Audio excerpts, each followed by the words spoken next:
വള്ളവും വള്ളക്കളിയായിട്ടൊക്കെ ബന്ധപ്പെട്ടാണ് നമ്മുടെ ഓണം നമുക്കിവിടെ തുടങ്ങാറ്. അപ്പം എന്താ ഇന്നത്തെ നമ്മുടെ കാഴ്ച എന്ന് പറഞ്ഞു കഴിഞ്ഞാൽ നമ്മുടെ വള്ളം ഓരോ ഗ്രാമത്തിനും വള്ളമുണ്ട്, നമ്മളുടെ എല്ലാ കരകളിലും. അപ്പോൾ ഇന്ന് നമ്മുടെ വള്ളം മുതുവഴി പള്ളിയോടം നീരണിയുന്ന കാഴ്ചയിലേക്കാണ് നമ്മൾ പോകുന്നത്. ഒരു നാടിൻ്റെ ഉത്സവം തന്നെയാണ്.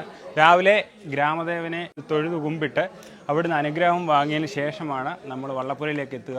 വള്ളപ്പുരയിലേക്ക് എത്തിയതിന് ശേഷം എല്ലാവരും കൂടി വള്ളം മടലിട്ട് പെയ്യെ ആറ്റിലേക്ക് ഇറക്കുന്ന കാഴ്ചയിലേക്കാണ് നമ്മൾ പോകുന്നത്. അപ്പോൾ നമുക്ക് ആ കാഴ്ചയിലേക്ക് പോകാം. ക്ഷേത്രം തന്നിൽ കൂടികൊള്ളൂ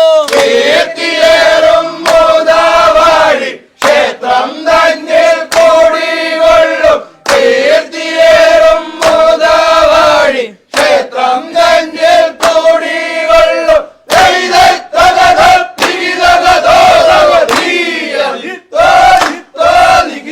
കീർത്തനീയം വേലായുധ മുരുകൻ തന്റെ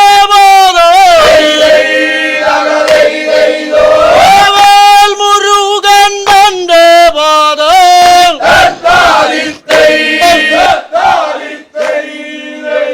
ലംബോദരം വിശാലാക്ഷ വന്ദം ഗണനായകം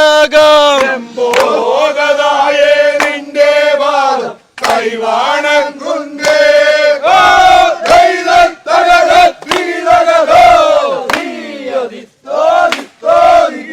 തുമ്പി പോലെ പറക്കണം ജലത്തിൻമീതെ വള്ളം കയറ്റി വെക്കുന്ന സമയത്ത് ലെവൽ ചെയ്ത് വള്ളം ഉറപ്പിക്കേണ്ടതായിട്ടുണ്ട്. അപ്പോൾ അങ്ങനെ ഉറപ്പിച്ച പഴുതടി നീക്കം ചെയ്യുന്ന കാഴ്ചയാണ് ഈ കാണുന്നത്. അപ്പോൾ അത് കുറച്ച് ശ്രമകരമായ ജോലിയാണ്. 2-3 പേര് കൂടി പഴുതടി ജാക്കിയിൽ പെയ്യെ നീക്കം ചെയ്യുന്ന കാഴ്ചയാണ്. പറഞ്ഞു